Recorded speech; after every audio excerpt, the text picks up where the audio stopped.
stay tuned for a special surprise.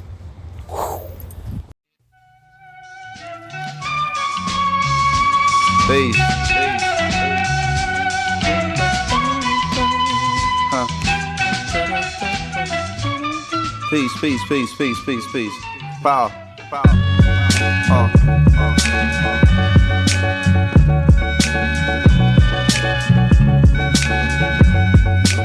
Mad liberator.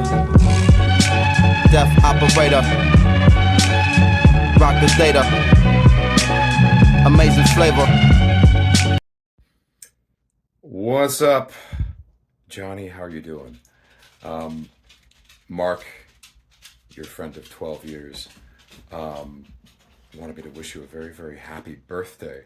And from one Star Wars nerd to another, he wanted me to just talk about Star Wars facts about me. Well, I'm not that big of a Star Wars fan, to be honest. I mean, I work on it, but I'm like, I don't really know much about it. I don't really, collect stuff or anything. It's not really my thing.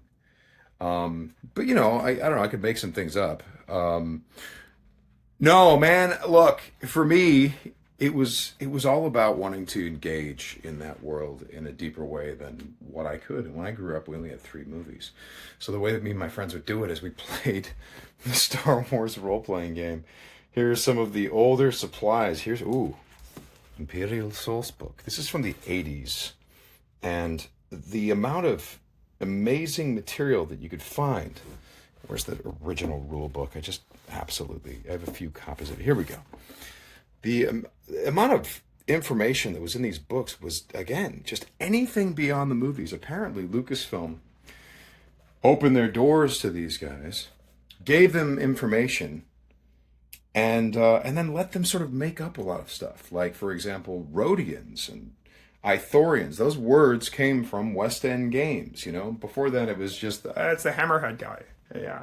It's Greedo and the rest of the Greedos. And so this sort of canon started emerging, this vast amount of information. And so this was the way we did it. And we would read these books, be like, dude, did you know that the Emperor's name was Palpatine and he was like a senator? No way, And there's a crystal at the heart of every lightsaber. What is that about? Oh, what's going on? And apparently Boba Fett's armor is called Mandalorian armor. And it's really good or something.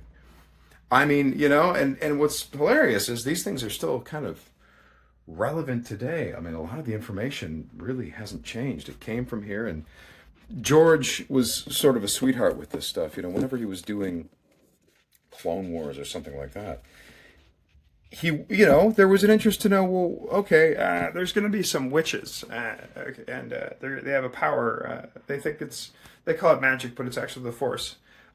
George, could they be the Night Sisters of Dathomir? Oh, what do they look like? Night Sisters? Oh, yeah, from that book. Okay. Yeah, we're going to change it around, but yeah, that's basically it.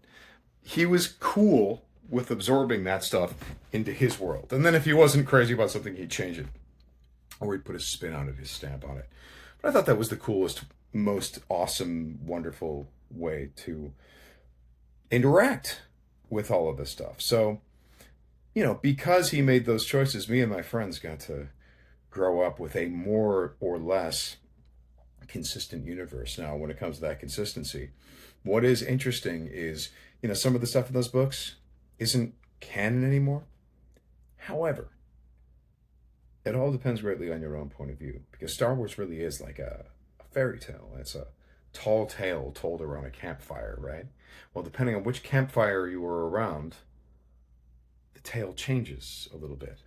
And I learned this from Dave Filoni. I was like doing a Darth Maul thing for an audiobook, and there were some details that were different than what we had done in the Clone Wars.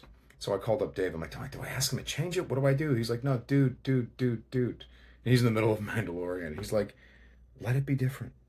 Let it be different. Let it be that these stories are so big that when other people retell it, some of the details have changed. And who knows what actually happened. Let that all be up to interpretation. So, anyway, as far as I'm concerned, a lot of those books, the things that are no longer canon anymore, they're still canon. Because who's to say that's not how it went down? George himself once said, and I'll leave you with this, Star Wars, the main character of Star Wars, the narrator of Star Wars, is R2D2. And that's why in every movie, R2 is saving everyone's life, like all the time. There you go. Johnny, happy birthday. May the force be with you. Hey Johnny, happy birthday. Hope you enjoyed your birthday video gift. I just want to quickly say I hope you enjoyed everything and I hope you enjoy your day. I love you and thanks for many memories you've done throughout our decade of brotherhood.